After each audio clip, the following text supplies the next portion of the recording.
نہایت چڑ کر کہتے سالار نے اسے شرم دلانا چاہی تھی، اسے اپنی نیند کے ضیاع کا نہایت قلق تھا۔ تمہیں دعوت نہیں دی تھی میں نے، نہ آتے، ویسے آ کر تم نے طنز کے تیر ہی چلانے تھے، اچھا تھا تمہاری اس بےہودہ گوئی سے تو محفوظ رہتی۔ اس کا ڈر قدرے کم ہو گئے تھے، اس لیے تڑک کے بولی۔ یہ الگ بات ہے کہ اسے سالار کے وجود سے نہایت ڈھارس ملی تھی، جتا کہ وہ اسے وہ ساتویں آسمان پہ نہیں پہنچانا چاہتی تھی۔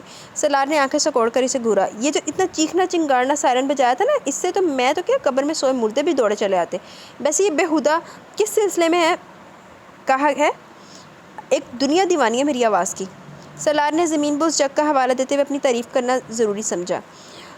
ویسے بھی وہ ملک کے چند مایہ ناز سنگرز میں سے ایک تھا، اس کی آواز میں ایک جادو اور سحر تھا، البتہ سوز کی کمی تھی، جیسے وہ کسی کھاتے میں نہیں گنواتا تھا۔ جب زندگی میں کوئی غم ہی نہیں تھا تو وہ کس خوشی میں دکھی آتما بنا ہجر و فراق کے گانے گاتا۔ پوائنٹ یار، ویسے بھی میں نے بھی دکھی گانے نہیں پسند، یہ پوائنٹ والی بات ہے ویسے سالار کی۔ اس کے مطابق میوزک زندگی سے بھرپور ہونا چاہیے، جسے سن کر لوگ اپنے دکھ درد بھول جائیں۔ یس، تاکہ میوزک ڈپریسڈ کریں، جیسے آج کل کے سنگرز ہیں بے تک کے گانے اس طرح رو رو کے گاتے ہیں کہ سننے والا چاہے کتنا ہی خوشحال کیوں نہ ہو، ایک دفعہ تو روتے ہوئے اپنا سر دیوار سے ضرور مارتا تھا۔ چلو کوئی نہ، صحیح سر پھٹنے اور خون بہنے کا ہی غم صحیح۔ سالار کی باتوں سے اختلاف ہونے کے باوجود وہ نہ صرف اس کے گانے سنتی تھی بلکہ ہر سیڑھی کو سنبھال کے بھی رکھتی تھی، بالکل اسی طرح جیسے سالار اس کی حیرانے والی کتاب کا دلچسپی سے مطالعہ کرتا تھا، سراہتا بھی تھا، مگر مجال ہے جو کبھی ایک لفظ تاریخ کا ہی بول دے۔ سالار کے مطابق اس کی کہانیوں کے ہیرو کو اتنا بورنگ نہیں ہونا چاہیے، کھڑوس ٹائپ جو بولے تو یوں لگے پتھر کھینچ کے مارا ہو، اور ہیروئن اتنی بزدل اور ڈرپوک سالار کے مطابق، ورنہ اس کی نظر میں وہ معصوم اور نرم دل ہوتی تھی کہ ہیرو کے قدموں کی دھمک سے سہم کر سانس تک روک لیں، بلکہ ہیرو لونگ انڈرسٹینڈنگ ہونا چاہیے اور ہیروئن کانفیڈنٹ اور بہادر ہونی چاہیے۔ خیر، یہ ایک لمبی بحث ہے جس پر وہ دونوں گھنٹوں بول سکتے تھے۔ سالار کی باتوں پہ اسے تب تو بہت چڑھی پر وہ برداشت کر گئی۔ اچھا یہ سب چھوڑو اور بتاؤ، تم نے اپنی پیکنگ کر لی؟ ہاں ہو جائے گی۔ صاحب ظاہر تھا سالار اسے ٹال رہا تھا۔ صبح ناشتے کے بعد ہم نکلیں گے، اگر تب بھی تم ہوں یا ہاں سے کام لوگے تو میں تنہا ہی چلی جاؤں گی۔ وہ ایڈوانس دھمکی دیتی مزے سے اٹھی اور گلاس کی جگ کی باقیات صاف کرنے لگی۔ سالار بغور اسے دیکھ رہا تھا، جانتا تھا وہ اگر ٹھان چکی ہے تو کر کے ہی دکھائے گی۔ وہ دل میں ارادہ کرتا اٹھ کھڑا ہوا، اسے کمرے میں جا کر اپنی پیکنگ کرنا تھی۔ اسی کھنڈر میں کہیں کچھ دیے ہیں ٹوٹے ہوئے، انہی سے کام چلاؤ، بڑے اداس ہے رات۔ سیاہ رات ہر سو اپنے پھن پھیلائے ہوئے تھی، چاند بادلوں کی اوٹ میں کہیں چھپا بیٹھا تھا۔ سفید بادلوں نے آسمانوں کو کئی ٹکڑوں میں تقسیم کر رکھا تھا، کہیں نیلاہٹ تھی تو کہیں سفیدی۔ بادلوں کی اوٹ سے اوائل دنوں کا چاند ذرا سا باہر جھانکتا تو ہر طرف پھیلی ریت ہی ریت سونے کی طرح چمک اٹھتی۔ آسمان کے ٹاٹ پر لٹکے چاند کو زمین دور سے کوئی سنہری جادوئی جزیرہ دکھائی دیتی تھی، اور یہ اسی کی کشش تھی کہ چاند بادلوں سے لڑتا جھگڑتا کچھ پل کے لیے خود کو اس حسین دنیا کے دیدار سے سیراب کر لیتا تھا۔ رات کی تاریکی میں سنہری دنیا میں سکون بھری خاموشی پھیلی ہوئی تھی، مان کچھ جیپوں کی آواز ایک ساتھ ہر طرف پھیل گئی۔ سنہری دنیا کے سکون میں خلل پڑا اور چاند نے سہم کر بادلوں میں پناہ لی۔ جیپوں کے انجنوں کی آواز پر اسرار اور بھید بھری تھی، ایک جیپ رکی اور پھر اس کے پیچھے سبھی کے انجن بند ہو گئے۔ ایک دفعہ پھر سے ہر طرف خاموشی چھا گئی۔ انجنوں کو بند ہوئے 5 منٹ گزر چکے تھے، مگر ان میں سے کوئی بھی سوار باہر نہیں نکلا۔ اچانک زمین سے ریت ذرا سرکی اور زمین میں سرنگ سی بن گئی، اور اس سرنگ سے 3 نقاب پوش باہر نکلے، جن میں سے 2 کے ہاتھ میں رائفل جبکہ ایک خالی ہاتھ تھا۔ وہ تینوں محتاط قدم اٹھائے پہلی جیپ کی طرف بڑھ رہے تھے۔ کچھ فاصلے پر رائفل تھامے دونوں آدمی رک گئے، جبکہ تیسرا آدمی جیپ کے دروازے پر جھکا، کچھ دیر بولتا رہا، پھر مؤدب سا ذرا فاصلے پر جا کھڑا ہوا۔ جیپ کا دروازہ کھلا اور سیاہ پشاوری چپل میں قید سرخ و سفید پیر مضبوطی سے ریتلی زمین پر آ ٹکا، اور پھر مضبوط کاٹھی اور بلند قامت والا مرد جیپ سے نیچے اترا۔ وہ سفید شلوار سوٹ پر اجرک کی گردن کے گرد لپیٹے ہوئے تھا، اس کا چہرہ البتہ سیاہ نقاب میں چھپا تھا۔ وہ جیپ کا دروازہ ٹھا کی زوردار آواز کے ساتھ بند کرتا مضبوط اور متوازن چال چلتا آگے بڑھا تھا۔ اس کے پیچھے ان 3 مردوں کے علاوہ 2 اس کے اپنے باڈی گارڈ تھے۔ سب سے پہلے وہ سرنگ سے نیچے گیا اور پھر وہ پانچوں باہر کھڑے 2 گارڈز نے سرنگ کو بند کر کے ریت کو واپس اس کی جگہ پر درست کر دیا تھا۔ اب دیکھنے پر کوئی نہیں کہہ سکتا تھا کہ کچھ دیر پہلے یہاں کوئی سرنگ موجود تھی۔ انڈر گراؤنڈ سرنگ میں ایک دنیا آباد تھی، گناہوں کی دنیا، غداروں اور ظالموں کی دنیا، جو پیسے کے لالچ میں اپنے جسم کے حصے کو بھی بیچنے سے دریغ نہ کرے۔ وہ جس پل نیچے اترا تھا، اس کے استقبال کے لیے ایک نہایت لمبی مونچھوں والا کرخت انسان موجود تھا، جس کے چہرے پر کھلتی مسکراہٹ اسے ظالم اور سفاک ثابت کرتی تھی۔ ویلکم ویلکم میر چوہان سائیں، بڑا انتظار کروایا، خیر کوئی بات نہیں، آپ پر یہ تاخیر جچتی ہے۔ وہ اپنے دانتوں کی نمائش کرتا چاپلوسانہ لہجے میں بولا۔ میر چوہان سفید سوٹ والے کا نام تھا۔ وہ اس کی چاپلوسی کے جواب میں محض ہنکارا بھر کے سائڈ پر سامان میں سے ایک لوڈڈ پسٹل اٹھا چکا تھا۔ اس نے اپنی نہایت چمکتی آنکھیں مونچھوں والے شخص پر گاڑتے نشانہ لیا، جس پر اس شخص نے مسکراتے ہوئے شراب کی بوتل اٹھائی۔ یار اذان ہو رہی ہے، 1 منٹ پڑھتے ہیں اذان کے بعد۔ اس نے اپنی نہایت چمکتی آنکھیں مونچھوں والے شخص پر گاڑتے نشانہ لیا، جس پر اس شخص نے مسکراتے ہوئے شراب کی بوتل اٹھائی اور 3-4 گز کے فاصلے پر جا کھڑا ہوا۔ البتہ اس کے چہرے سے مسکراہٹ غائب ہو چکی تھی۔ میر چوہان نے ٹریگر دبایا۔ ٹھا کی آواز کے ساتھ بوتل چکنا چور ہو گئی۔ نشانہ اچھا ہے۔ میر چوہان نے ستائش سے ہاتھ میں پکڑی پسٹل کو دیکھا اور پھر پلٹا۔ ملنگ سائیں، ڈر گئے تھے کیا؟ اس کی شکل سے صاف ظاہر تھا وہ ملنگ کا گھبرانا محسوس کر چکا تھا۔ ڈر؟ اور وہ بھی سائیں آپ کے ہوتے ہوئے؟ نہ سائیں نہ۔ ملنگ نے کانوں کو ہاتھ لگاتے پھر سے دانتوں کی نمائش کی۔ مال آج ہی روانہ ہو جانا چاہیے، اور ہاں، اگلی ملاقات کہاں ہوگی یہ میں طے کروں گا۔ وہ تحکم سے بولتا واپسی کے لیے مڑا، تبھی ملنگ بول پڑا، انہیں مزید لڑکے چاہیے سائیں؟ مل جائیں گے۔ وہ بغیر پلٹے بولا اور چلا گیا۔ ملنگ نے کچھ سوچتے ہوئے اپنی گھنی مونچھوں کو تاؤ دیا۔ چہرے پر خوشامدی مسکراہٹ غائب تھی۔ ایک ظالمانہ سختی نے چہرے کا گھراؤ کیا ہوا تھا، جو اس پیشے کے افراد کا خاصہ تھا جو انہیں وحشی درندے ثابت کرتی تھی۔ دل کو تیری چاہت پہ بھروسہ بھی بہت ہے اور تجھ سے بچھڑ جانے کا ڈر بھی نہیں جاتا۔ وہ کب سے بونٹ پر جھکا گاڑی کی خرابی دریافت کر رہا تھا، مگر خرابی اس کی سمجھ سے بالا تر تھی۔ شدید کوفت کا شکار ہوتے اس نے ایک لات گاڑی کو رسید کی اور نظریں گھما کے اس نے اس کی سمت دیکھا جو آگ برساتے سورج اور تپتی ریت کی پرواہ کیے بنا دور تک پھیلے سنہرے صحرا کو دیکھنے میں مگن تھی۔ ساری کوفت و جھنجھلاہٹ اس کے چہرے پر نظر پڑتے یکلخت ہی غائب ہو گئی۔ منرل واٹر کی بوتل ہاتھ میں پکڑی اور قدم اس کی سمت بڑھا دیے۔ مجھے نہیں لگتا اس عظیم الشان صحرا میں کوئی ہماری مدد کرنے آئے گا۔ بوتل اسے تھماتے وہ اس کے برابر ہی ریت کے ٹیلے پر براجمان ہو گیا تھا۔ اپنی سوچوں میں محو وہ اس قدر بولی، کیا ہوں؟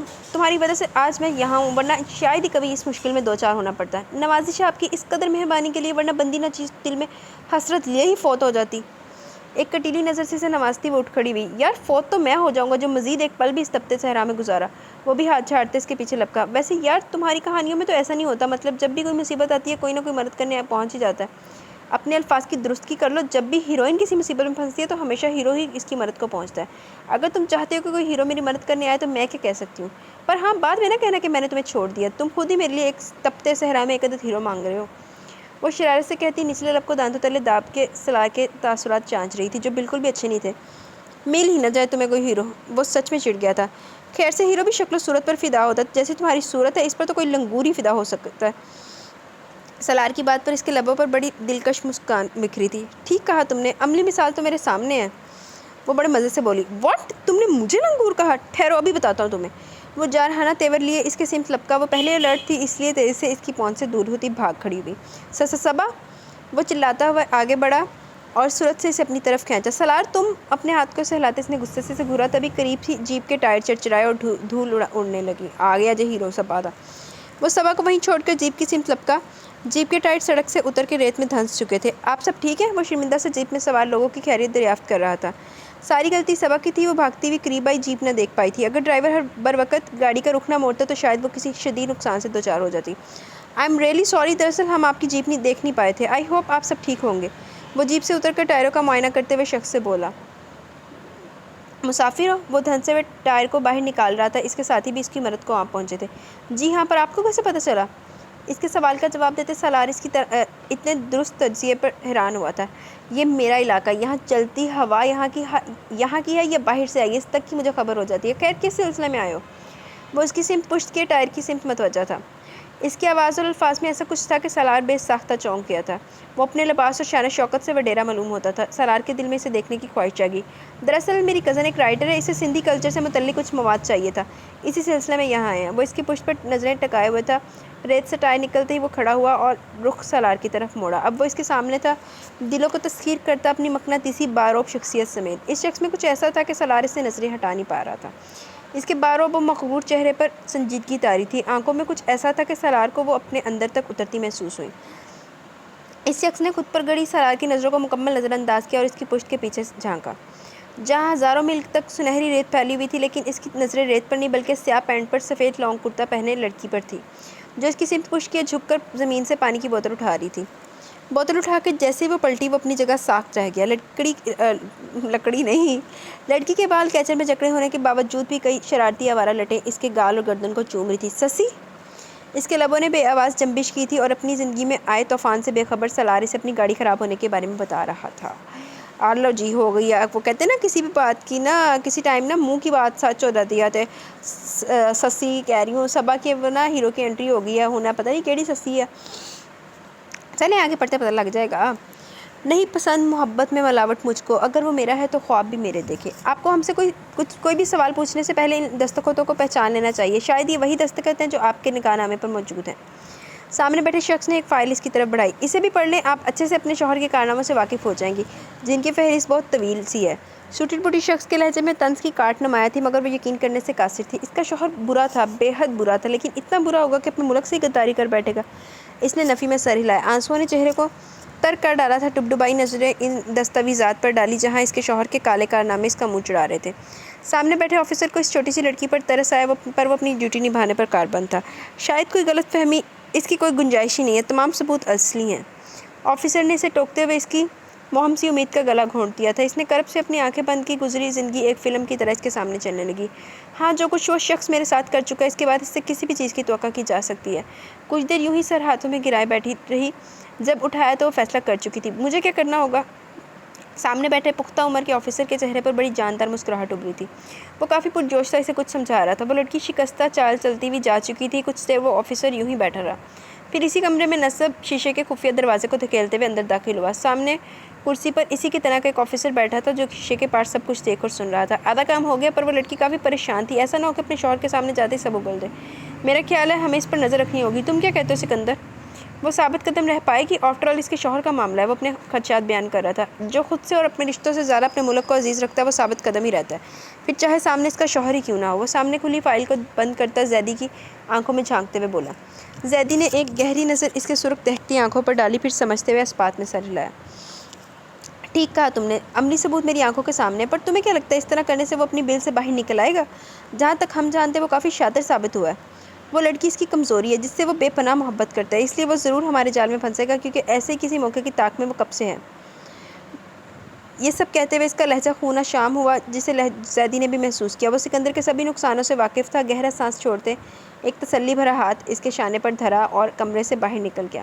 پیچھے وہ اپنی سلگتی سوچوں سمیت تنہا رہ گئی۔ یار بڑا سسپینس ہے، اب پتہ نہیں یہ اس کی میر چوہان کی بات ہو رہی ہے یا وہ صبا کی بات ہو رہی ہے یا کوئی اور کپل ہے، سمجھ نہیں آ رہی، اور یہ سکندر صاحب کون ہے؟ آہستہ آہستہ لگ جائے گا پتہ۔ زاہد شراب پینے دے مسجد میں بیٹھ کر، یا وہ جگہ بتا دے جہاں پہ خدا نہ ہو۔ وہ ایک ہاتھ کمر پر ٹکائے سامنے کھیلتے دھڑنگ سے بچوں کو دیکھنے لگی، جو معصوم شرارتیں کرتے ایک دوسرے پر ریت اچھال رہے تھے۔ وہ دونوں اپنی اس ایکٹیویٹی سے بہت خوش تھے۔ بھوک افلاس میں لپٹے یہ بچے چھوٹی چھوٹی چیزوں سے خوشیاں کشید کرنے والے اس واقعے میں سے ان کا ایک عظیم سرمایہ تھے۔ اس کے ایک کلک پر یہ منظر ہمیشہ کے لیے ڈیجیٹل کیمرے میں بند ہو گیا تھا، اور وہ ان دونوں کو اپنے مشغلے میں مصروف چھوڑ کر قدم آگے بڑھا گئی۔ بچے سے کافی دور رہ گئے تھے۔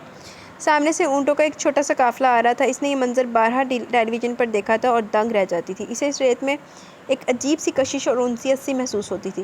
اب بھی وہ یکٹک بے خود سی سامنے دیکھ رہی تھی۔ اونٹوں کے گلوں میں بندھی گھنٹیاں عجب سا جلت رنگ بکھیر رہی تھیں، جیسے کوئی دیوانہ محبت کا ساز چھیڑ بیٹھا ہو۔ اس نے اس مانوس سے منظر کو اپنے ڈیجیٹل کیمرے کی زینت بنانے کے لیے کلک کا بٹن دبایا، تبھی اونٹوں کے بغل سے ایک جیپ دھول اڑاتی نمودار ہوئی۔ اس نے کیمرے کی ٹچ سکرین پر انگلی پھیری تو تصویر نگاہوں کے سامنے آ گئی۔ دھول اڑاتی جیپ اور اس کے پیچھے اونٹوں کا قافلہ۔ منظر مکمل تھا، خوبصورت تھا، لیکن تصویر کی اصل خوبصورتی جیپ کا سوار تھا، جو سفید کپڑوں میں ملبوس اس سے سارے منظر کا مکمل حسن تھا۔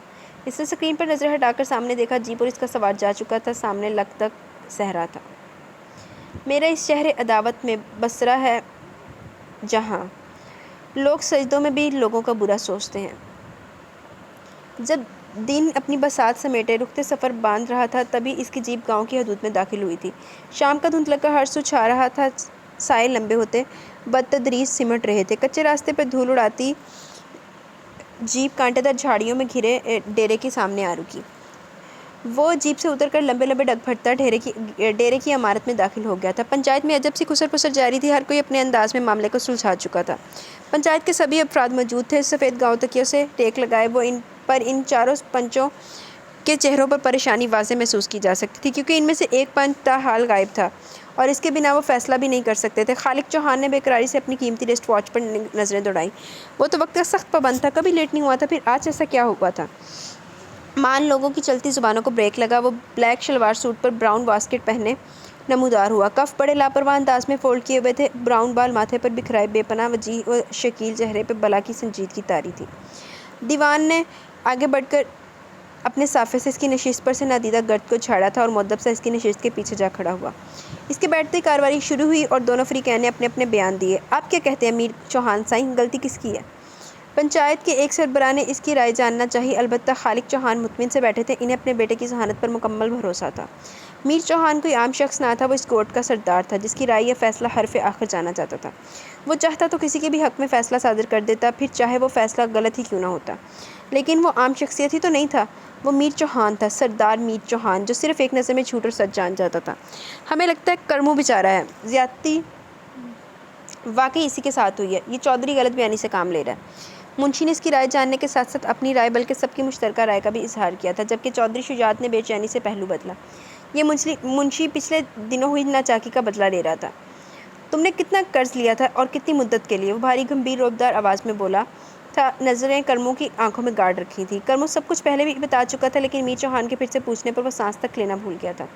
ہوا کچھ یوں کہ کرمو نے اپنی بیٹی کی شادی کے لیے چودھری سے قرض لیا تھا، اس کی پائی پائی وہ سود سمیت چودھری شجاعت کو ادا کر چکا تھا، مگر چودھری یہ بات ماننے کو بالکل تیار نہ تھے۔ اس سلسلے میں پنچایت لگی تھی، گوٹھ میں تھانہ موجود تھا، لیکن یہاں کے سبھی فیصلے پھر بھی پنچایت میں کیے جاتے تھے۔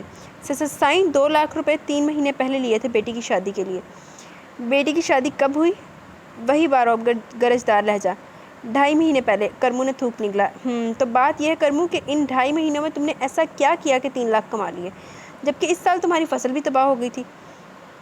میر چوہان کے چپ ہوتے سارے مجمع میں ایک ہلچل پیدا ہوئی۔ مونچھوں کو تاؤ دیتے خالق چوہان کے چہرے پر جاندار مسکراہٹ کھلی، البتہ کرمو کو چپ لگ گئی تھی۔ 3 ماہ کا وقت ہے تمہارے پاس، ان 3 ماہ میں تم نے چودھری شجاعت کو اس کا سارا پیسہ لوٹانا ہے، اور ساتھ ہی اپنی غلط بیانی پر معافی نامہ پنچایت میں جمع کرواؤ گے۔ وہ تحکم سے کہتا اٹھ کھڑا ہوا، اس کے ساتھ ہی سبھی اپنی نشستیں چھوڑ کر اٹھ کھڑے ہوئے تھے۔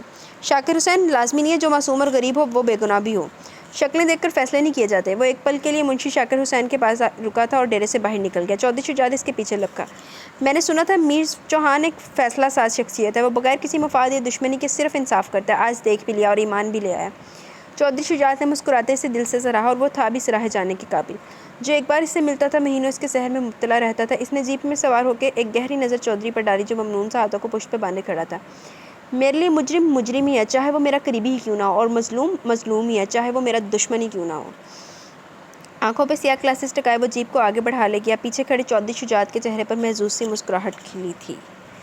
ایتھے تے بڑا انصاف پسند بن رہا یار، ٹو مچ وہ کمانڈ والی سٹوری، کہ اب سمجھ نہیں آ رہی کہ میر چوہان ایک اچھا بندہ ہے یا میر چوہان ایک گندا بندہ ہے، لیکن خیر پڑھتے ہیں آگے پتہ لگ جائے گا ہمیں۔ کہیں چاند راہوں میں کھو گیا، کہیں چاندنی بھی بھٹک گئی، میں چراغ وہ بھی بجھا ہوا، میری رات کیسے چمک گئی۔ کبھی اجلا اجلا سا نام ہوں، کبھی کھویا کھویا کلام ہوں، مجھے صبح کرنوں سے بھر گئی، مجھے شام پھولوں سے ڈھک گئی۔ تجھے بھول جانے کی کوششیں کبھی کامیاب نہ ہو سکیں، تیری یاد شاخ گلاب ہے جو ہوا چلی تو لچک گئی۔ کبھی ہم ملے بھی تو کیا ملے، وہی دوریاں وہی فاصلے، نہ کبھی ہمارے قدم بڑھے نہ کبھی تمہاری جھجک گئی۔ میری داستان کا عروج تھا تیری نرم پلکوں کی چھاؤں میں، میرے ساتھ تھا تجھے جاگنا، تیری آنکھ کیسے جھپک گئی۔ میں یہاں کبھی نہیں آئی مگر مجھے ایسا لگتا ہے جیسے میں صدیوں سے یہیں آباد ہوں، میری روح میرا وجود صدیوں سے یہی قید ہے۔ کوئی تو ایسی طاقت ہے جو مجھے اپنی طرف بلاتی ہے، کہتی ہے آؤ کھوج لو خود کو۔ یہ صحرا یہاں کا مانوس پن مجھے کوئی کہانی سنانا چاہتا ہے جو برسوں سے کسی ایک نقطے پر رکی ہوئی ہے اور آگے بڑھنے کے لیے میرے قدموں سے لپٹ لپٹ جاتی ہے۔ انہیں سندھ میں آیا آج 3را دن تھا اور یہیں گوٹھ میں بنے چھوٹے سے ہوٹل میں رہائش پذیر تھے۔ ہوٹل کی انتظامیہ سے اسے سن رائز پوائنٹ کا پتہ چلا تھا اور وہ پو پھٹنے سے پہلے ہی سالار کو وہاں گھسیٹ لائی تھی۔ وہ اتنی خوش اور پرجوش تھی کہ سالار نے اسے ٹوکنا مناسب نہ سمجھا تھا، اب بھی وہ اس کے ساتھ چلتے اس کی بچکانہ سی باتوں پر مسکرائے جا رہا تھا۔ کیا واقعی سالار اس صحرا میں کوئی داستان دفن ہے، یا کوئی ایسی طاقت جو مجھ سے کچھ کہنا چاہتی ہے؟ یہ بھی تو ہو سکتا ہے کہ یہ تمہارے دماغ کی کوئی تحریر ہو جو سوات پر بکھرنے کے لیے بے قرار ہو، مگر تم اسے نظر انداز کیے کچھ اور ہی کھوجنے میں مصروف ہو۔ سالار جواباً بولا، شاید، لیکن مجھے ایسی کہانی کی تلاش ہے جو امر ہو، جو ادھوری رہ کر بھی مکمل ہو، جیسے سسی اور پنو کی کہانی تھی۔ وہ دونوں صحرا میں دفن ہو کر امر ہو گئے تھے، مرنے کے بعد انہیں کوئی بھی جدا نہیں کر پایا تھا۔ جانتے ہو مجنوں نے بھی عرب کے صحرا کی خاک چھانی تھی لیلا کے عشق میں۔ وہ تصور میں سسی اور پنو کو ایک ہوتا دیکھ رہی تھی، پاگلوں کی طرح یہاں وہاں لیلا لیلا چلاتے مجنوں کو دیکھ رہی تھی۔ صبا نے فرسٹ کلاس بیرسٹری پاس کیا تھا، وہ ایک حاضر جواب اور مشہور وکیل تھی۔ اس نے بہت سے کیس لڑے تھے اور 90% کامیابی اس کا مقدر ٹھہری تھی، لیکن اسے لکھنے کا جنون کی حد تک شوق تھا۔ اب تک وہ 5 کامیاب ترین ناول لکھ چکی تھی اور اس کے بہت سے مداح تھے جو اسے بے پناہ سراہتے تھے، مگر اس سب کے باوجود بھی اس کے اندر ایک تشنگی تھی، جستجو تھی جو اسے سندھ کے صحراؤں میں لے آئی تھی۔ وہ کچھ ایسا لکھنا چاہتی تھی جو امر ہو، صدیاں گزر جانے کے بعد بھی لوگ اسے یاد رکھیں۔ سالار اس کا تایازاد اور بچپن کا منگیتر تھا۔ جس طرح لوگ پارٹ ٹائم جاب کرتے ہیں، بالکل اسی طرح سنگنگ سالار کا پارٹ ٹائم شوق تھا۔ یہی شوق اسے شہرت کی بلندیوں تک لے جا رہا تھا۔ مگر سالار کو شہرت نہیں بلکہ صبا کا جنون تھا۔ صبا کی ہر خواہش اور بات اس کے لیے صفحے اول کی سی حیثیت رکھتی تھی، لیکن پتہ نہیں وہ کیوں وہ اسے سن نہیں لانا چاہتا تھا۔ ایک خوف، ایک ڈر سا اس کے اندر کنڈلی مارے بیٹھا تھا۔ خوف کس بات کا تھا وہ سمجھنے سے بھی قاصر تھا، لیکن صبا کی ازلی ضد اور ہٹ درمی سے مجبور ہو کر وہ اسے یہاں لے آیا تھا۔ ہاں، جیسے تمہاری محبت میں خاک چھان رہا ہوں اس عظیم الشان تپتے صحرا کی، ویسے یار کہانی مکمل ہے۔ تم میری کہانی کیوں نہیں لکھتی کہ کیسے ایک دیوانہ اپنی محبوبہ کو خوش کرنے کے لیے صحراؤں کی خاک چھان رہا ہے؟ بس ایک کمی ہے کہ ہماری کہانی میں نہ ظالم سماج ہے نہ کوئی ولن۔ چلو ہم اس صحرا کو ہی کہانی کا وطن مان لیتے ہیں، اور بتاؤ کیسی لگی کہانی؟ سالار نے رک کر اسے تصدیق چاہی، لیکن یہ کیا، وہ تو اس سے بہت دور، بہت آگے چلی جا رہی تھی۔ سالار کی اس نے سنی ہی نہ تھی، اور اس کے پیچھے چلتا سالار یہ بھول گیا تھا کہ بعض خواہشیں بہت جلد پوری ہو جاتی ہیں۔ آلو سالار سوچ سمجھ کے پاؤں کھلوے۔ صبا اپنی دھن میں صحرا کے سنہری حسن میں کھوئی آگے چلی جا رہی تھی۔ بہت دور سورج پہاڑوں کی اوٹ سے نکلتا اسے میسمرائز کیے دے رہا تھا۔ اس نے سن رائز کے بارے میں جتنا سنا تھا وہ اس سے بڑھ کے حسین لگ رہا تھا۔ سورج کے دلکش حسن میں کھوئی وہ یہ جان ہی نہ پائی کہ کب جھاڑیوں والا علاقہ شروع ہوا۔ ہوش تب آیا جب پاؤں بری طرح مڑا، توازن برقرار رکھنے کی کوشش کی، لیکن وہ چکنی ریت پر کیکٹس کی جھاڑیوں کی سمت پھسلتی چلی گئی۔ اس سے پہلے کہ کیکٹس کے کانٹے اس کے چہرے پر نقش و نگار بناتے، وہ دو مضبوط بازوؤں نے اسے بروقت اپنی طرف کھینچ لیا تھا۔ ہوش سے بیگانہ ہونے سے پہلے اس نے کسی کو خود پر جھکتے دیکھا، شاید سالار یا کوئی اور تھا۔ وہ مزید سوچ نہ پائی اور اس کے بازوؤں میں جھول گئی۔ امیر چوہان لگتا جیدے بازوؤں میں جھول لیا۔ تجھے خوابوں میں اکثر لوگ مجھ سے چھین لیتے ہیں، تجھے واسطہ محبت کا مجھے سونے دیا کر۔ تاروں بھری رات تھی، 14ویں کا چاند پورے آب و تاب سے نیلے گگن میں جگمگا رہا تھا۔ ٹھنڈی میٹھی ہوا سے درخت ہولے ہولے لہرا رہے تھے۔ دور تارکول کی سڑک پر وہ دونوں ہاتھ میں ہاتھ ڈالے اسی بات پہ بحث کرتے مسکرا رہے تھے۔ پرسکون سیدھی سڑک پر یکایک ایک قافلہ آتا ہوا دکھائی دیا۔ ان سب کے ہاتھوں میں کچھ تھا، لیکن فاصلہ زیادہ ہونے کی وجہ سے دکھائی نہیں دے رہا تھا۔ قافلہ دھیرے دھیرے قریب آ رہا تھا۔ اس نے بے ساختہ لبوں پر ہاتھ رکھ کر اپنی چیخ کا گلا گھونٹنا تھا۔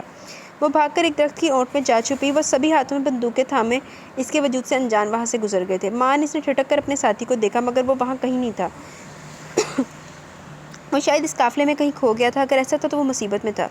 اس نے ایک پل کے لیے سوچا اور قافلے کے پیچھے دوڑ لگا دی۔ وہ صحیح تھی، وہ اس قافلے میں ہی تھا، لیکن بندوقوں کے سائے میں، انجان دشمنوں کی گرفت میں، زخموں سے چور لہو لہان وجود لیے۔ سالار! وہ اس کی سمت لپکی تھی، مگر اس کا ہاتھ کسی کی گرفت میں آ گیا تھا۔ اپنے ہاتھ چھڑاتے ہوئے وہ سالار کی سمت جانا چاہتی تھی، جس کی حالت غیر ہوتی جا رہی تھی۔ وہ جو کوئی بھی تھا، اس کی شناخت ناممکن تھی۔ وہ اس کی کمر پر گرفت کیے اسے اپنے ساتھ لے جا رہا تھا۔ وہ اس اجنبی کے بے انتہا قریب تھی، اور بے بسی کا عالم تھا کہ وہ اس کی صورت دیکھ ہی نہیں پا رہی تھی۔ پیچھے پڑا سالار سسک رہا تھا، تڑپ رہا تھا، اور وہ کچھ بھی کرنے سے قاصر تھی۔ یہ تو مر گیا! کسی نے صدا بلند کی تھی اور اس کے حلق سے دل خراش چیخ نکلی، سالار! سالار! وہ ہیجان زدہ سے پکارے جا رہی تھی۔ صبا، ہوش میں آؤ، میں یہی ہوں تمہارے پاس، پلیز یار آنکھیں کھولو۔ اس کے چلانے پر سالار نے پاس آ کر اس کے وجود کو باہوں میں بھر لیا، لیکن وہ پھر بھی تڑپتے ہوئے اسے پکارے جا رہی تھی۔ سالار کی یہ سچویشن کافی تکلیف دہ تھی۔ وہ اس کے بازوؤں میں تھی اور تڑپ رہی تھی۔ صبا میری جان! سالار اس کے بالوں کو سہلا کر اسے بڑے پیار سے پکار رہا تھا۔ سالار! اس کی آواز میں بے یقینی تھی۔ سالار کے لبوں پر دھیمی سی مسکان کھلی۔ ہاں میری جان، میں ہی ہوں، تمہارے پاس، تمہارے ساتھ۔ سالار کے کہنے پر اس نے دھیرے سے آنکھیں کھولی۔ پہلی نظر سالار کی شرٹ کے بٹنوں پہ پڑی اور دوسری نظر بے ساختہ نظر اٹھا کر اس کے چہرے کو دیکھا۔ وہ مسکراتے ہوئے اس کے بے یقین نظروں میں جھانک رہا تھا۔ سالار کے چہرے پر کوئی زخم، حتیٰ کہ کسی خروش تک کا نشان نہ تھا۔ تو وہ خواب تھا؟ اگر خواب تھا تو بڑا ہی بھیانک تھا۔ اس نے آنکھیں موند کر اللہ سے کبھی بھی اس خواب کو حقیقت نہ ہونے کی دعا مانگی، لیکن آمین کہنا بھول گئی تھی۔ اس کی دوبارہ آنکھ کھلی تو وہ میر چوہان کی حویلی میں تھی۔ اسے کانٹے دار جھاڑیوں سے بچانے والا سردار میر چوہان ہی تھا۔ میں کی کیا سی! وہ سالار کے ساتھ صبا کو اپنی حویلی ہی لایا تھا اور بصد اصرار سالار کو حویلی میں رہنے کے لیے راضی کر لیا تھا۔ صبا کا میر چوہان سے غائبانہ تعارف ہوا تھا۔ اسے حویلی آیا آج تیسرا دن تھا، اور مہمانوں کو یہاں لانے والا میزبان میر چوہان تاحال غائب تھا۔ اب ہمیں خوف نہیں جینے کا، نہ مٹنے کا۔ تیری چوکھٹ سے جو آئے ہیں تو مر آئے ہیں۔ صبا کو سالار سے ایک ضروری کام تھا، اس لیے فون کر کے وہ اسے اپنے کمرے میں بلایا۔ وہ گرے پینٹ پر بلو ہائی نیک پر گرے لیدر جیکٹ پہنے ہینڈسم لگ رہا تھا۔ بالوں کو جیل سے سیٹ کیے سیڑھی پر شوخ دھن گنگناتے اس نے جو ہی دستک کے لیے ہاتھ بڑھایا، دروازہ کھول کر کوئی تیزی سے اس کے سینے سے ٹکرایا تھا۔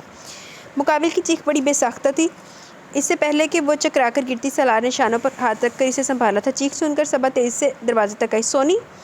اس نے آگے بڑھ کر سر تھامے کھڑی سونی کو سہارا دیا۔ سونی کی چوڑیاں زمین پر ٹوٹی پڑی تھیں۔ تم ٹھیک ہو؟ کیا ہوا اسے؟ وہ ایک ساتھ دونوں سے مخاطب ہوئی۔ میری کوئی غلطی نہیں، میں نے نوک کرنا چاہا تھا، مگر یہ محترمہ آندھی طوفان کی طرح آئیں اور مجھ سے ٹکرا گئی۔ قسم سے یار، میرے سینے میں درد ہو رہا ہے۔ پر مجال ہے جو میں نے بے ہوش ہونے کی کوشش کی ہو۔ اپنی صفائی دیتے سالار نے ایک شرارتی نظر سر تھامے کھڑی سونی پر ڈالی تھی۔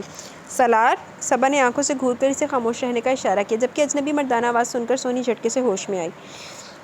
نظریں اٹھا کر سالار کو دیکھا اور نظر جھپکانا بھول گئی۔ وہ یکٹک اسے گھورے جا رہی تھی، اپنی کلائی سے رستے خون کی پرواہ کیے بنا۔ تم ٹھیک ہو سونی؟ صبا نے متفکرانہ لہجے میں کہا۔ سالار نے بھی چونک کر اسے دیکھا، جو آنسو بھری سرمئی آنکھوں سے اسے بے خود سی گھورے جا رہی تھی۔ آئی ایم سوری، حالانکہ غلطی میری نہیں تھی۔ اس کے گھورنے کا سالار نے دوسرا مطلب لیا تھا۔ سونی چونک کر ہوش میں آئی اور صبا کے ہاتھ کاندھے سے ہٹاتی سرپٹ وہاں سے بھاگی۔ عجیب لڑکی ہے۔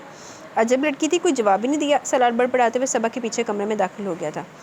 میں اپنے ہاتھ سے دل کا گلا دبا دوں گا، میرے خلاف یہی سازشوں میں لگ رہا ہے۔ سنہری ریت دور سے سونے کی طرح چمک رہی تھی۔ جب سورج کی روشنی ان پر پڑتی تو یوں محسوس ہوتا جیسے آسمان سے ٹوٹ کر ان گنت ستارے زمین پر بچھ گئے ہوں، لیکن اس چلچلاتی گرمی میں اسے اس سارے منظر میں کوئی فسون محسوس نہیں ہو رہا تھا۔ نہ تو اسے ریت سونے کی طرح چمکتی محسوس ہوئی اور نہ ہی زمین پر بچھے ہوئے ستارے دکھائی دیے۔ وہ اس وقت شدید کوفت و جھنجھلاہٹ کا شکار تھی، ہر بار کی طرح خود کو لعنت ملامت کی کہ کیوں یہ سب جانتے ہوئے ہر دفعہ یہاں چلا آتا تھا۔ اس نے واپسی کے لیے قدم اٹھائے تھے کہ آسمان پر گھنگور بادل چھائے اور یکایک بارش برسنے لگی۔ وہ حیران ہوا تھا، اس تپتے صحرا میں اچانک بارش کیسی؟ اس نے سر اٹھا کر آسمان کی طرف دیکھا اور دنگ رہ گیا۔ وہ بارش نہیں تھی بلکہ آسمان سے ستارے ٹوٹ ٹوٹ کر زمین پر بکھر رہے تھے۔ دیکھتے دیکھتے زمین پر ہر سو ستاروں کی چادر سی بچھ گئی تھی۔ وہ ابھی پہلے جھٹکے سے نہ سنبھلا تھا کہ زمین پر چاند کو اترتے دیکھا۔ چاند پر سفید لباس میں کوئی حور براجمان تھی۔ چاند کی سواری اس سے کچھ فاصلے پر آ ٹھہری تھی۔ اس کے قدم مکان کے انداز میں اس طرف اٹھنے لگے۔ وہ چلتا ہوا حور کے پیچھے آ کھڑا ہوا تھا، جس کے سیاہ گھٹاؤں سے بال کمر سے نیچے تک آتے تھے۔ بالوں میں جڑے ستارے اس کی خوبصورتی کو مزید بڑھا رہے تھے۔ وہ حور اس سے پیٹ کیے کھڑی تھی۔ اس نے ہاتھ بڑھا کے حور کو چھونا چاہا۔ اجنبی لمس پا کر وہ ایک جھٹکے سے پلٹی۔ وہ حیران و ششدر رہ گیا۔ کون ہو تم؟ دونوں ہونٹوں کو بالکل سیدھ میں گال پر موجود سیاہ تل کو دیکھتے ہوئے وہ چلا کر بولا۔ اس سے پہلے وہ کوئی جواب دیتی، اس کا وجود چاندنی بن کر ہوا میں تحلیل ہونے لگا۔ بتاؤ مجھے کون ہو تم، ورنہ میں تمہیں جانے نہیں دوں گا۔ وہ اس کا دودھیا نازک ہاتھ پکڑ کر تحکم سے بولا تھا۔ جواباً حور نے ایک جانب اشارہ کیا جہاں سے اٹھتا کالا دھواں ہر چیز کو اپنی لپیٹ میں لے رہا تھا۔ اس دھوئیں کی کڑواہٹ اسے اپنے حلق اور سانس میں محسوس ہونے لگی۔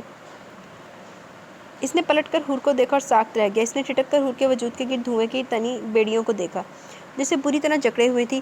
وہ ختم ہو رہی تھی، سسک رہی تھی۔ اس کے آنسوؤں نے اسے بے چین کر ڈالا۔ میں تمہیں کچھ نہیں ہونے دوں گا، مجھے بتاؤ تمہیں کس نے قید کر رکھا ہے؟ بتاؤ مجھے، میں تمہاری مدد کروں گا۔ وہ مسلسل سوال کرتا اس کے ہاتھ کو مضبوطی سے جکڑے ہوئے تھا۔ حور کے ہاتھ سے نکلتی تپش اس کے خود کے ہاتھ کو جھلسائے دے رہی تھی۔ حور کچھ کہنا چاہتی تھی مگر دھواں اس کی چاندنی پر حاوی ہونے لگا۔ زمین پر پڑے ستارے اور چاند سبھی سیاہ پڑنے لگے تھے۔ سیاہی نے ارد گرد پھیلی ساری سفیدی کو نگل لیا تھا۔ تمہارا ہاتھ چھوٹ رہا ہے، بتاؤ مجھے کون ہو تم اور یہاں کیا کر رہی ہو؟ اس کی تڑپ حور کی تڑپ سے سوا تھی۔ وہ جیسے اس کے ساتھ خود ہی ختم ہو رہا تھا۔ سسی، وہ بمشکل بولتی سیاہ دھوئیں میں غائب ہو گئی تھی۔ وہ ایک جھٹکے سے اٹھا تھا، سائڈ ٹیبل پر رکھا فون بج بج کر خاموش ہو گیا تھا۔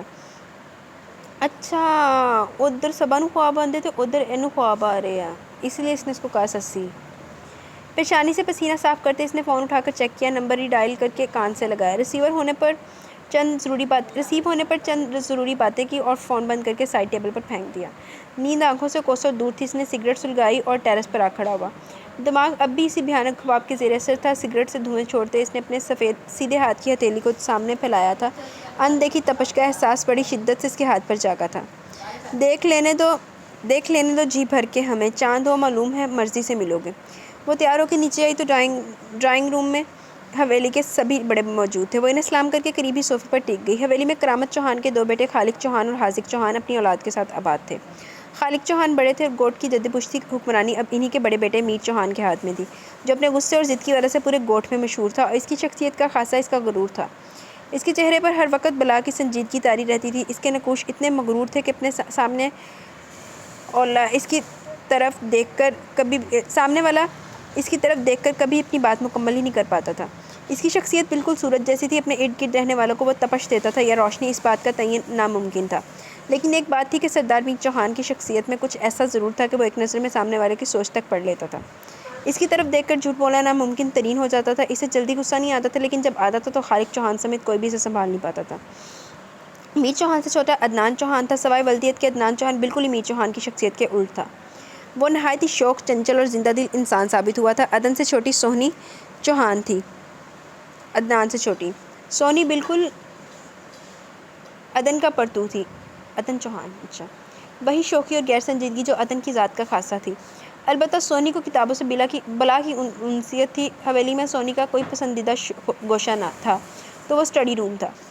کالج سے آنے کے بعد وہ اپنا بیشتر حصہ اسٹڈی روم میں گزارتی تھی۔ خالد چوہان کے بعد حاذق چوہان تھا، جس کی 2 اولادیں تھیں، میر لاریب چوہان اور شہرینہ۔ میر لاریب چوہان اور میر چوہان نے لمز یونیورسٹی سے MBA کی ڈگری حاصل کی تھی۔ وہ دونوں بچپن سے ہی سائے کی طرح ایک دوسرے کے ساتھ رہے تھے۔ میر لاریب چوہان اعلیٰ ڈگری یافتہ ہونے کے باوجود اپنی دوسرے گاؤں تک پھیلی زمینوں میں کھیتی باڑی کا کام سنبھالتا تھا، جبکہ میر چوہان کی دلچسپی بیرون ملک تک پھیلے اپنے کاروبار کو مزید پھیلانے کی طرف تھی۔ دونوں اپنی ذمہ داریوں میں مصروف ہونے کے باوجود بھی سائے کی طرح ایک دوسرے کے ساتھ رہتے تھے۔ دونوں کا یارانہ مثالی تھا۔ میر لاریب سے چھوٹی عائشہ، جو عدن کی ہم عمر اور کچھ اس پر پڑی تھی، لیکن اس کا اپنا دھوپ چھاؤں سا مزاج تھا، شہرینہ کی نسبت میر چوہان سے طے تھی۔ عائشہ نہیں، میرا خیال شہرینہ مسٹیک ہو گئی۔ جبکہ میر لاریب کی سونی سے۔ میر چوہان وٹے سٹے کی شادی کے سخت خلاف تھا، لیکن مصلحت کے تحت ابھی تک خاموش تھا۔ ان دنوں حویلی میں صرف خالد چوہان کا خاندان موجود تھا، کیونکہ حاذق چوہان بزنس کے سلسلے میں اپنی بیوی امیرہ بیگم اور عائشہ کے ساتھ، یعنی شہرینہ، یار اب پتہ نہیں عائشہ آگے یوز کرتے ہیں یا شہرینہ کرتے ہیں، چلو ہم دونوں ہی لگ رہے تھے، یہ اس کی عائشہ کے ساتھ لندن میں مقیم تھے، جہاں پہلے عدن زیر تعلیم تھا۔ البتہ میر لاریب چوہان گوٹھ میں ہی تھا، وہ کم ہی گوٹھ سے باہر جاتا تھا۔ آپ کی طبیعت کیسی ہے بیٹا؟ اور کلائی میں ذرا درد تو نہیں ہوتا؟ گرنے کے باعث اس کا ہاتھ جھاڑیوں میں الجھ کر شدید زخمی ہوا تھا۔ ختیجہ چوہان، خالد چوہان کی بیوی، نے اس کے سلام کا جواب دیتے محبت سے استفسار کیا۔ جی پہلے سے بہتر ہے، صبا نے خالد چوہان اور میر لاریب کو ایک نظر دیکھتے دھیرے سے جواب دیا۔ اسے لگا خالد چوہان کے علاوہ دوسرا میر چوہان ہے۔ تم غالباً یہاں کسی کہانی کی تلاش میں آئی ہو، ملا کوئی کردار یا ابھی تک تلاش جاری ہے؟ ختیجہ چوہان نے چائے کا کپ اسے تھماتے دوبارہ استفسار کیا۔ فی الحال تو جاری ہے، دیکھیں تلاش مکمل بھی ہوتی ہے یا ادھوری رہ جائے گی۔ چائے کا کپ تھامتے وہ عاجزی سے بولی تھی۔ میر لاریب نے گہری نظروں سے سیاہ اور گلابی سوٹ میں پہنے اس گڑیا سی لڑکی کو دیکھا۔ تلاش میں اگر شدت ہو تو کہانیاں پہاڑوں کا سینہ چیر کے بھی نکالی جا سکتی ہیں۔ خاموش بیٹھے خالد چوہان نے بھی گفتگو میں حصہ لیا۔ صبا نے قدرے چونک کر ان کی شاندار پرسنالٹی کو دیکھا، متجسس ہوئی۔ اور الفاظ؟ ان کے لیے بھی پہاڑ کھودنا پڑتا ہے؟ وہ ان پر نظریں جما کر بولی۔ ایک دم سے لگا کہ وہ اپنی کہانی کے لیے بے انتہا قریب پہنچ گئی ہے۔ پہلے لفظوں کی روح کو سمجھو، جب سمجھ جاؤ تو پھر جیسے چاہو ان سے کھیلو۔ یقین کرو بغاوت نہیں کریں گے، محبوب دوست بن جائیں گے، خود آگے بڑھ کر تمہارا ہاتھ تھام لیں گے، تمہاری منزل کو تمہارے قدموں میں نرم قالین سا بچھا دیں گے۔ یہ آواز خالد چوہان کی نہیں تھی، جبکہ میر لاریب چوہان فون سننے کے لیے اٹھ کر باہر چلا گیا تھا۔ اگر وہ دونوں نہیں تو یہ باروب مردانہ آواز کس کی تھی؟ ارے میر چوہان، آؤ بیٹا بیٹھ کر ہمارے ساتھ چائے پیو۔ ختیجہ چوہان محبت کی چاشنی لہجے میں سموتی نوارد سے مخاطب ہوئی تھی۔ آنے والا مسکرا کے ان کے پہلو میں ٹک گیا تھا۔ صبا نے دھیرے سے پلکیں اٹھا کر اسے دیکھا، وہ اس کی طرف متوجہ نہیں تھا، چائے کی چسکیاں بھرتے ختیجہ چوہان سے لاڈ اٹھوا رہا تھا۔ صبا متحیر بیٹھی تھی، ابھی چند لمحے پہلے وہ شخص اسی سے مخاطب تھا، لیکن اب یکسر لا تعلق اور انجان بنا بیٹھا تھا۔ سامنے بیٹھے شخص کا چہرہ کچھ جانا پہچانا تھا، جیسے وہ پہلے اس شخص سے کئی بار مل چکی ہو، لیکن کہاں یہ یاد نہیں آ رہا تھا۔ سالار کا میسج آیا تھا، وہ اسے باہر کے پاس بلا رہا تھا۔ وہ سب سے ایکسکیوز کرتی باہر نکل آئی تھی۔ جو ہو اجازت تو تم سے ایک بات پوچھوں، جو ہم سے عشق سیکھا تھا وہ اب کس سے کرتے ہو؟ وہ نہا کر باہر ہوئی، ڈریسنگ کے سامنے بیٹھ کر بال سلجھانے لگی۔ سیاہ گھنے بال لیئرز میں کٹے کمر تک آتے تھے۔ وہ کافی لاپرواہ حلیے میں تھی، آج دن بھر صحرا کی خاک چھانی تھی، اس لیے تھکن اتارنے کے لیے شاور لیا تھا۔ وہ سفید سلک اور نیٹ کی نائٹی میں تھی، اس کا ہوشربا حسن کافی کھلا پڑا تھا۔ وہ مگن سی بال سلجھا رہی تھی کہ عجب سے احساس نے اسے کھڑکی سے طرف دیکھنے پر مجبور کیا، مگر وہاں کوئی نہ تھا۔ لاپرواہی سے کاندھے جھٹکتے وہ دوبارہ بال بنانے لگی۔ شیشے میں کوئی عکس ابھر رہا تھا، وہ بے ساختہ پلٹی اور بھاگ کر کھڑکی کے پاس آئی۔ سرسبز لان سنسان پڑا تھا، لیکن کوئی تو تھا، اس نے خود شیشے میں عکس دیکھا تھا۔ اگر تھا تو پھر اتنی جلدی کیسے غائب ہو سکتا تھا؟ اس کا کمرہ گراؤنڈ فلور پر تھا۔ اسے پہلا خیال سالار کا ہے، لیکن اسے کیا ضروری تھا کہ یوں کھڑکی سے جھانکنے کی؟ اسے کیا ضرورت تھی کھڑکی سے جھانکنے کی؟ بلا ارادہ اس کی نظر لان میں بنے پول پر پڑی اور وہاں کھڑے میر چوہان کو دیکھ کر ایک تنفر کی تیز لہر اس کے سینے میں اٹھی تھی۔ صبح ایک نظر بھی اس پر ڈالنا گوارا نہ کرنے والا چھپ چھپ کر رات کے اس پہر کھڑکی سے اندر جھانکتا وہ صبا کو قابل نفرت اور دوگلا انسان لگا۔ پاویوں کوئی ہو رہی ہوئے یا میر چوہان سمجھ رہا گدھے نے۔ یہ نظروں کی تپش تھی کہ اس نے پلٹ کر صبا کی طرف دیکھا، ایک نفرت بھری نظر اس پر ڈالتی وہ زور سے کھڑکی بند کر گئی تھی۔ صبح کا ناشتہ صبا نے اپنے کمرے میں ہی کیا۔ وہ میر چوہان کی رات والی حرکت سے کافی ڈسٹرب ہوئی تھی۔ ملازمہ دوپہر کے کھانے پر اسے بلانے آئی تھی، لیکن بھوک نہ لگنے کا بہانہ کر کے وہ اسے ٹال گئی۔ سالار البتہ میر لاریب چوہان کے ساتھ ان کی زمینیں دیکھنے گیا تھا اور صبا کے حق میں بہتر ثابت ہوا تھا، ورنہ اپنے خراب موڈ کو وہ اسے ہرگز نہ چھپا پاتی، اور صبا یہاں کوئی ہنگامہ نہیں چاہتی تھی۔ ڈنر پر اسے بلانے ملازمہ نہیں آئی، بلکہ ختیجہ چوہان نے سونی کو بھیج دیا۔ ناچار اسے باہر آنا ہی پڑا۔ ڈائننگ ٹیبل پر سبھی موجود تھے سوائے میر چوہان کے۔ اللہ کا شکر ادا کرتی وہ سونی کے برابر چیئر گھسیٹ کے بیٹھ گئی۔ ڈنر خوشگوار ماحول میں کیا گیا۔ سونی کی نظریں بار بار سالار کے چہرے پر الجھ رہی تھیں۔ وہ ہینڈسم سا لڑکا کچھ جانا پہچانا سا تھا۔ ڈنر کے بعد خالد چوہان اور ختیجہ چوہان ملازم کو چائے کمرے میں لانے کا کہہ کر اوپر اپنے کمرے میں چلے گئے تھے۔ ویسے یہ سارے ایک دوسرے نے جانے پہچانے لگ رہے جبکہ سونی اس کا ہاتھ تھام کر اسے باہر لے آئی تھی۔ پول کے پاس بڑی چیئرز پر زمین سے ایک پر سے اسے بٹھایا اور خود بھی بیٹھ گئی۔ انہیں ابھی آئے زیادہ دیر نہیں گزری تھی کہ سالار اور میر لاریب چوہان وہیں آ گئے۔ ملازم بڑی خاموشی کے ساتھ چائے وہاں رکھ کے جا چکا تھا۔ وہ 4 لوگ تھے جبکہ سامنے ٹیبل پر 5 کپ رکھے تھے۔ صبا نے گھور کر 5ویں کپ کو دیکھا تو یہاں ان کے علاوہ بھی کوئی آنے والا تھا۔ یہ ملازم سے غلطی ہوئی تھی۔ وہ ابھی اسی ادھیڑ پن میں تھی کہ سفید مضبوط مردانہ ہاتھ نے کپ کو اپنی گرفت میں لے لیا اور عین اس کے سامنے اپنی نشست سنبھال لی۔ صبا کی نظر ہاتھ سے جیسے ہی نوارد پر پڑی اس کا حلق تک کڑوا ہو گیا۔ وہ اٹھ کر جانے لگی کہ سالار نے اس کا ہاتھ تھام کر اسے واپس بٹھا لیا۔ ویسے تو میر لاریب سائیں میں کافی موڈی ہوں، لیکن آج موسم بھی خوشگوار اور پہلو میں بھی چاند ہے، تو ایک گانا آپ کی نظر کرتا ہوں۔ گلے کو کھنکارتے سالار نے صبا کو نظروں میں فوکس کیا تھا۔ البتہ اس کے گانے سنانے والی بات پر سونی چونک گئی تھی۔ وہ گلا کھنکارتا سر پکڑ چکا تھا۔ بارشیں یوں اچانک ہوئیں تو لگا کہ تم شہر میں ہو، رات بھر پھر جب وہ نہ رکیں تو لگا تم سحر میں ہو۔ سالار کے لہجے میں محبت کی کھنک تھی۔ وہ صبا کا ہاتھ تھامے کسی اور جہان میں پہنچا ہوا تھا۔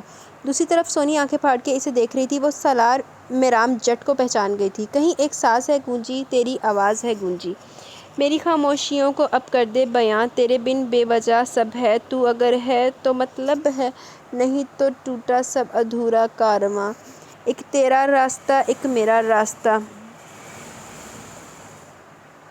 نئیوں رہنا وے جدا، نئیوں رہنا وے جدا۔ وہ سب دم سادھے اسے سن رہے تھے۔ سالار کی آواز میں مٹھاس تھی جو چاند بھری شب کو مزید چاندنی کر رہی تھی۔ صبا نے اس کے دوسرے ہاتھ پر اپنا ہاتھ رکھ کر اسے ہمیشہ اپنے ساتھ رہنے کا یقین دلایا، مگر وہ چپتی ہوئی نظریں اس پر منظر پر تھیں۔ شام پھر خوبصورت ہوئی تو لگا تم شہر میں ہو، دور ہو کے بھی نظروں سے تم ہر لمحہ ہر پہر میں ہو، صرف تیری یاد ساتھی ہے، میری فریاد باقی ہے، جسم اور جان کا مٹا دے فاصلہ، میرے خوابوں میں جو رنگ ہیں وہ کھلتے تیرے سنگ ہیں، جڑ کے تم سے مکمل ہو گئی داستان، ایک تیرا راستہ ایک میرا راستہ، نئیوں رہنا وے جدا، نئیوں رہنا وے جدا۔ شاندار! محبت کو اس سے بڑھ کر کسی اور انداز میں بیان نہیں کیا جا سکتا۔ امیزنگ! سب سے پہلے میر لاریب چوہان نے تعریف کی۔ سالار نے سر کو خم دیتے بڑی شان سے اسے وصول کیا۔ روحانی، روح کو روح سے جوڑ دینے والے الفاظ اور اسے سراپا عشق بنا کے پیش کرتی آواز۔ آپ کی آواز واقعی میسمرائز کر دی ہے۔ سونی بے خود سی بولی تھی۔ تھینکس کہتے سالار نے صبا کی طرف دیکھا جو ہمیشہ کی طرح خاموشی بیٹھی۔ اف، یہ ظالم لڑکی مجال ہے جو ذرا سی تعریف ہی کر دے۔ ویسے لوگ کہتے ہیں کہ میری آواز میں سوز کی کمی ہے، لگتا ہے ان کے منہ سے تعریف سننے کے لیے ہمیں دل پر چوٹ کھانی پڑے گی۔ سالار نے صبا کو چھیڑتے ہوئے آنکھ دبائی تھی، لیکن اس پر اثر ہوتا سالار کو دکھائی نہیں دے رہا تھا۔ اے سالار نا جڑیاں پٹھیاں پٹھیاں گلاں کردا نا، اپنیاں گلاں جی پھسے گا۔ دل پر چوٹ کھانے سے آواز میں سوز آ جائے گا تو ہر عاشق گلی گلی اپنی دکان چمکائے کھڑا ہو۔ میر چوہان نے سگریٹ کو شعلہ دکھاتے ہوئے کہا۔ ایک طویل کش لے کر وہ اٹھ کھڑا ہوا تھا جبکہ صبا نے ناگواری سے اس کی اس حرکت کو دیکھا۔ کوئی حل؟ سالار نے پیچھے سے ہانک لگائی تھی۔ فضا میں دھواں چھوڑتے میر چوہان ذرا دیر کو رکا۔ میں حل نہیں، عملی مظاہرہ تمہیں دکھاؤں گا، so just wait and watch, کیونکہ بہت جلد تمہیں سروں کا خزانہ ملنے والا ہے۔ آہو تو انہوں دیکھو دیں گا تے انہوں خزانہ ہی ملنا، انہوں سوز اپنے آپ آ جائے گا دی آواز۔ وہ عجیب مبہم سی بات کہہ کر چلا گیا۔ پیچھے سبھی نے ایک دوسرے کو الجھ کر دیکھا سوائے صبا کے، کیونکہ اس کی نظر میں میر چوہان کی بات کی کوئی اہمیت نہیں رکھتی تھی۔ کچھ اس طرح سے آج میرے بازوؤں میں آ، میرے عطب کو تیری حیا کو خبر نہ ہو۔ وہ جب سے اس کا دیدار کر کے آیا تھا بن پیے ہی مدہوشی کا عالم تھا۔ اس نے حسین چہرے تو بہت دیکھے تھے مگر اس قدر مکمل حسن، وہ دیوانہ نہ ہوتا تو شاید مر جاتا۔ اس کی پہلی جھلک دیکھ کر وہ بے خود ہوا تھا۔ کسی بات پر ہنستے وہ بھاگ رہی تھی۔ اگر وہ بروقت جیپ کا رخ نہ موڑتا تو شاید وہ زندہ نہ بچتی۔ دوسری ملاقات تب ہوئی جب وہ پھسلتی ہوئی جھاڑیوں کی طرف بڑھ رہی تھی۔ وہ تو بچ گئی لیکن اس کا ہاتھ زخمی ہو گیا۔ وہ اس کے ہاتھ سے نکلتے خون کو دیکھ کر دیوانہ ہو گیا تھا۔ اس رات جا کر اس نے تمام جھاڑیوں کو آگ لگا دی تھی۔ وہ اتنا ہی دیوانہ تھا صبا کے لیے، اور اس دیوانگی میں اضافہ تب ہوا جب اس کا بغیر دوپٹے کے بھیگا بدن دیکھا تھا۔ وہ چاہتا تو اسی وقت اسے اٹھا کر لے جاتا، لیکن وہ حویلی میں ٹھہری ہوئی تھی، حویلی کی مہمان تھی۔ ہاں، اگر حویلی سے باہر ہوتی تو کب کی اس کی پناہوں میں آ چکی ہوتی۔ وہ مہکتے پھول جیسی تھی، لیکن اس کے قریب سالار نامی کانٹا تھا۔ آج جس طرح سے وہ اس کا ہاتھ تھامے بیٹھا تھا اپنی شامت کو آواز دے چکا تھا۔ اب اسے مرنے سے کوئی نہیں بچا سکتا تھا۔ یہ ساری رات اس نے ایک عجب سی مدہوشی میں گزاری۔ چلو جی، سالار دے دشمن بھی آ گئے۔ سوا تیرے نظر بھر کے کس طرح دیکھے، نگاہ شوق سے سب چھین لی دلچسپیاں تو نے۔ سالار، یہ میر چوہان تمہیں کیسا لگتا ہے؟ سونی اور میر لاریب چوہان سونے جا چکے تھے۔ پول کے پاس وہ دونوں بیٹھے رہ گئے۔ آج اس کی آخری رات تھی چوہان حویلی میں۔ اف، ظالم لڑکی، دل پر پیر رکھ دیا تم نے۔ کاش میں بھی لڑکی ہوتا تو بتاتا تمہیں وہ مجھے کیسا لگتا ہے، پر ہائے حسرت۔ اس کے سوال پر سالار عجب بھونڈے پن سے دہائی دینے لگا، اور اس طرح کرتا وہ اسے زہر سے بھی برا لگا۔ تم سے کوئی بھی سوال کرنا سراسر بیوقوفی ہے۔ وہ اس پر 2 حرف بھیجتی اٹھ کھڑی ہوئی۔ اچھا یار سنو تو، اچھا پوچھو کیا پوچھنا چاہتی ہو؟ آئی سویئر اب کوئی بھی ایسا ویسا جواب نہیں دوں گا۔ سلار نے کان پکڑتے سے دوبارہ بٹھایا۔ سلار مجھے یہ میر چوہان بہت عجیب لگتا ہے۔ وہ ہوتے ہیں تو نا کچھ لوگ جو جیسے دکھتے ہیں ویسے نہیں ہوتے، نہیں مطلب جیسے وہ ہوتے ہیں ویسے ہرگز نہیں دکھتے۔ صبا کو سمجھ نہیں آ رہا تھا کہ وہ اسے کیسے بتائے، اپنی بات کیسے سمجھائے۔ تمہارا مطلب ہے دوگلا؟ حد کرتی ہو یار، یعنی تمہیں کوئی کہانی نہیں ملی تو تم میر چوہان کے پیچھے پڑ گئی؟ وہ کوئی عام شخصیت نہیں ہے، اس کوٹ کا سردار ہے۔ ہاں اس میں ایک عجب سی مقناطیسی کشش ہے، لیکن اس کا یہ ہرگز مطلب نہیں ہے کہ تم اسے دوگلے کا خطاب دے دو۔ صبا کا بات سن کر تو سلار باقاعدہ چڑ گیا تھا۔ میں تو ابھی تک اس الجھن میں گرفتار ہوں کہ کوئی مرد اتنا مکمل، اتنا شاندار بھی ہو سکتا ہے۔ کاش یار میں واقعی لڑکی ہوتا۔ سلار ایک بار پھر پٹری سے اتر گیا۔ وہ آنکھیں بند کیے تصور میں خود کو ایک لڑکی کے روپ میں میر چوہان کے ساتھ دیکھ رہا تھا۔ صبا نے ٹیبل پر دھرا پانی سے بھرا جگ اس کے سر پر انڈے لیا۔ میں سیریس ہوں سلار۔ جگ خالی جگ واپس رکھتے خونخوار نظروں سے گھورا تھا۔ عجب بے تکی اور واہیات سی خواہش تھی، لا حول ولا قوت۔ صبا نے جھرجھری لی۔ یار ہاں دکھ رہا ہے کتنا سیریس ہو۔ 1 گھنٹے لگا کر تیار ہوا تھا مگر تم نے میری ساری تیاری کا ستیہ ناش مار دیا۔ وہ کپڑوں بالوں سے پانی جھاڑتے ہوئے بولا۔ تم؟ صبا نے کچھ دیر سوچا۔ تم واقعی الو کی دم ہو۔ ہاں ہاں ہاں محترمہ، الو کی تو دم ہی نہیں ہوتی۔ سلار نے مزید اسے چڑھایا۔ ہاں مگر جب الو تم جیسے ہو تو دم ضرور ہوتی ہے۔ یہ زیادتی ہے یار، تم پچھلے آدھے گھنٹے سے مسلسل میر چوہان کی کردار کیے جا رہی ہے اور میں تمہارا منگیتر ہوں، تمہاری تھوڑی سی توجہ پانے کے لیے اٹھ پٹانگ حرکتیں کر رہا ہوں۔ تمہیں اس کے بارے میں جاننے کی بالکل فکر نہیں ہے۔ نہایت دل گرفتگی سے کہتا صبا کو وہ نان سیریس ہی لگا۔ ایک بات کہوں سلار؟ صبا کے کہنے پر وہ دل و جان سے متوجہ ہوا۔ مرو تم یہیں۔ وہ اس کی شوخی و شرارت کا غبارہ پھس کرتی واک آؤٹ کر گئی تھی۔ پیچھے وہ سر پر ہاتھ پھیر کے رہ گیا۔ کمرے میں آ کر صبا نے اپنی ادھوری پیکنگ مکمل کی۔ خدیجہ چوہان نے اسے سیاہ شال گفٹ تحفے میں دی تھی، جس کے پلوؤں پر سندھی کڑھائی کے ساتھ بڑی خوبصورتی سے شیشے جڑے تھے۔ صبا نے بڑی احتیاط کے ساتھ اسے اپنے سامان میں رکھا اور وہ سونے کے لیے بستر پر لیٹی تھی، پر کافی کروٹیں بدلنے کے بعد بھی نیند آنکھوں سے کوسوں دور تھی۔ جو ہی گھڑی نے 1 بجایا وہ بستر سے اٹھ کھڑی ہوئی۔ نائٹ سوٹ پر ہی دوپٹہ لے کر وہ کمرے سے باہر آ گئی۔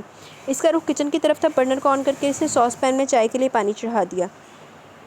اسے پتی نہیں مل رہی تھی تبھی کوئی اس کے پیچھے آ کھڑا ہوا۔ کچھ چاہیے میں مدد کر دوں؟ وائٹ ٹراؤزر پر بلیک سلیو لیس شرٹ پہنے میر چوہان اسی سے مخاطب تھا۔ بہت شکریہ، مجھے کچھ نہیں چاہیے۔ چائے کا ارادہ ملتوی کر کے وہ برنر بند کرتی کچن سے باہر نکل آئی۔ ساس پین میں کھولتے پانی کو دیکھ کر میر چوہان نے مسکرا دیا۔ ویل آپ کی سرچ کہاں تک پہنچی؟ ہاتھ اس سے گھنیرے بالوں کو سنوارتا وہ بھی اس کے پیچھے آیا۔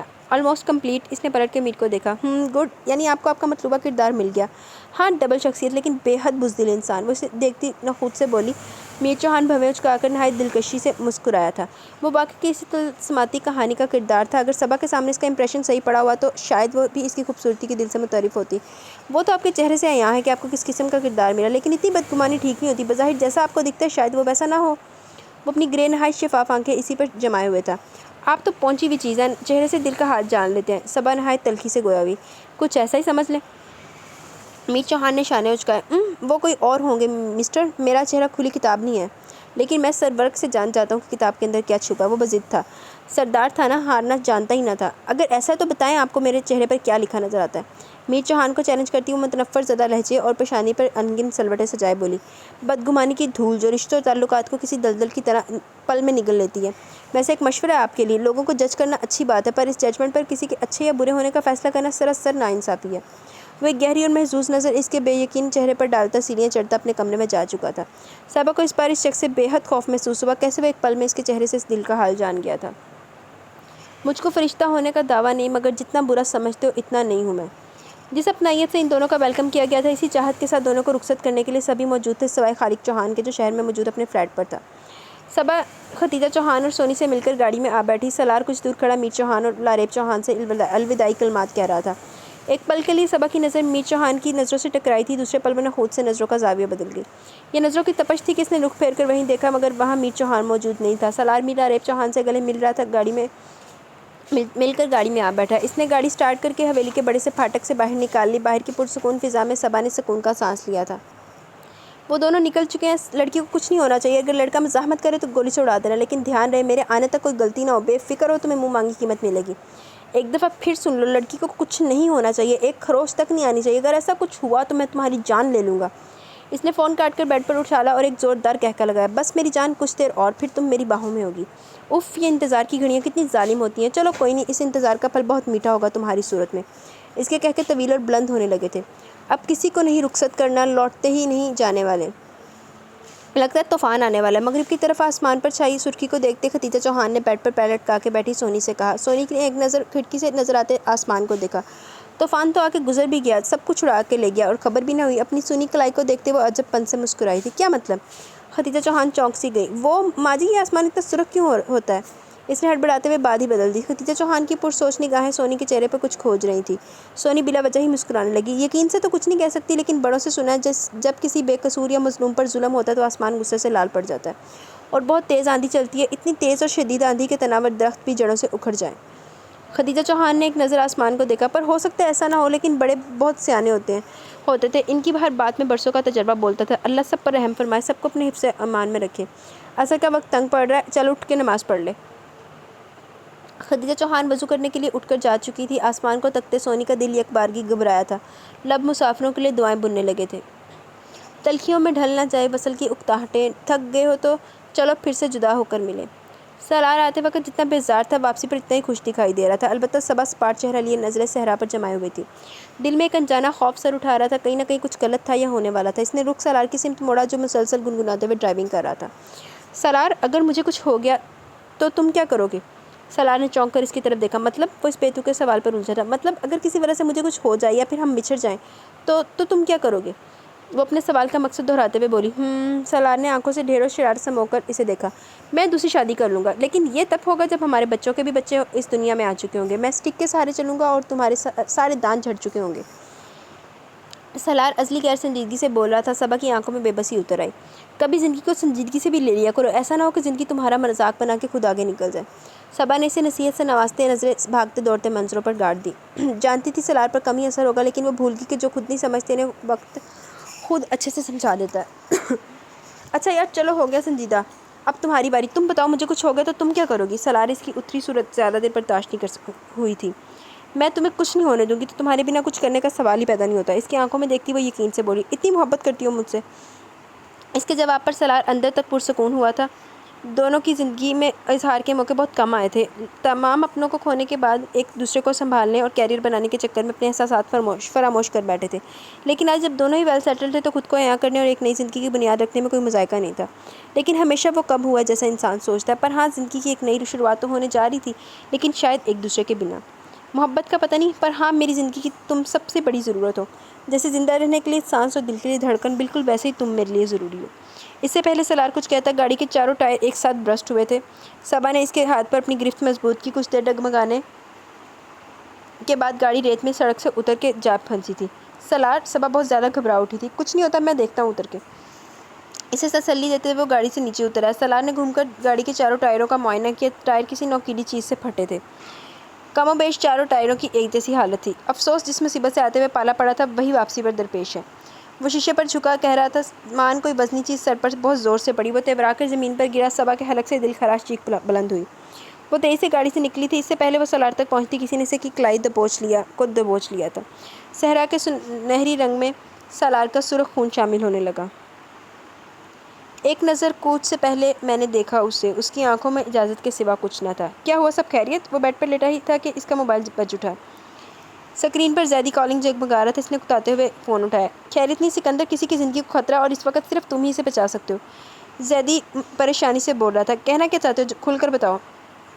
اس نے سگریٹ سلگائی تھی۔ جواباً زیدی نے جو کچھ کہا وہ سگریٹ بجھاتا اٹھ کھڑا ہوا۔ مجھے ان کی لوکیشن سینڈ کرو۔ وہ کال ڈراپ کرتا تیزی سے باہر کی سمت دوڑا۔ سمجھ نہیں آ رہی کی ہو رہا ہے، بہت کمپلیکیٹڈ سی سٹوری ہے، ٹوئسٹنگ والی۔ کسے خبر تھی کہ دل کا یہ حال ہونا تھا، تمہیں گنوا کے ہمیں بھی ملال ہونا تھا۔ ہمارے واسطے راستہ کوئی بچا کب ہے، وہیں تھے غم، وہیں اندے مال ہونا تھا۔ یہ وہ بدن کہ جسے تازگی مقدر تھی، کسے خبر تھی کہ یوں پامال ہونا تھا۔ پلیز خدا کے لیے چھوڑ دو اسے، مر جائے گا یہ، پلیز چھوڑ دو خدا کے لیے، میرے سالار کو چھوڑ دو۔ اس شخص کے ہاتھ سے اپنی کلائی چھڑواتی وہ مسلسل فریاد کر رہی تھی، چلا رہی تھی، مگر ان پر کوئی اثر نہیں ہو رہا تھا۔ وہ 4 آدمی تھے، ایک نے صبا کو کلائی سے پکڑا ہوا تھا اور 2 لوہے کے راڑ نما سلاخوں سے سالار کو بری طرح پیٹ رہے تھے، جبکہ چوتھا خاموش کھڑا یہ سارا تماشا دیکھ رہا تھا۔ بس بہت ہو کے، لڑکی کو گاڑی میں ڈالو، میں اسے ٹھکانے لگاتا ہوں۔ وہ ان دونوں کو روکتا جیب سے ریوالور نکالتے رخ سالار کی طرف موڑ دیا۔ صبا کی روح تک فنا ہوگی، اس سے پہلے وہ گولی چلاتا بھاگتے قدموں کی آواز سنائی دی اور ساتھ ہی فائرنگ شروع ہوگی۔ وہ چاروں حواس باختہ ہو کر بھاگ کھڑے ہوئے۔ صبا موقع کی نعمت جانتی بھاگ کر سالار کی سمت لپکی، جس کے پورے وجود سے خون رس رہا تھا۔ صبا نے دوپٹے کے پلو کو اس کی پیشانی پر رکھ کر خون روکنے کی کوشش کی، مگر سب بے سود رہا۔ اس نے اطراف میں نظریں گھمائیں اور گھور اندھیرے میں روشنی کی کرن دکھائی دی۔ وہ لپک کر میر چوہان کے سامنے جا کھڑی ہوئی، پلیز سالار کو بچا لیں، اس کا بہت خون بہہ گیا، اسے جلدی سے کسی اسپتال میں لے چلیں، پلیز میری مدد کریں۔ آپ سن کیوں نہیں رہے؟ اس نے میر چوہان کا گریبان تھام کر اسے جھنجھوڑا تھا۔ وہ میر چوہان کی بے حسی پر چڑ سی گئی۔ آپ خود غرض ہیں، یہ میں جانتی ہوں، پلیز یہ وقت خود غرضی دکھانے کا نہیں ہے۔ وہ مر جائے گا، خدا را میری مدد کریں۔ صبا کی بے بسی حد سے سوا تھی۔ مغرب کی طرف سے دھول سی اڑنے لگی تھی، کسی بھی پل آندھی زوروں پر ہوتی۔ ٹھیک ہے، میں اسے تمہاری مدد کروں گا، اسے ہسپتال میں لے کر جاؤں گا اور بچاؤں گا بھی، پر میر چوہان نے ٹھہر کر ایک نظر صبا کے چہرے پر ڈالی، جہاں اس کے الفاظ میں نئی جان ڈال رہے تھے، لیکن اس کے پر کہنے پر وہ سہم گئی۔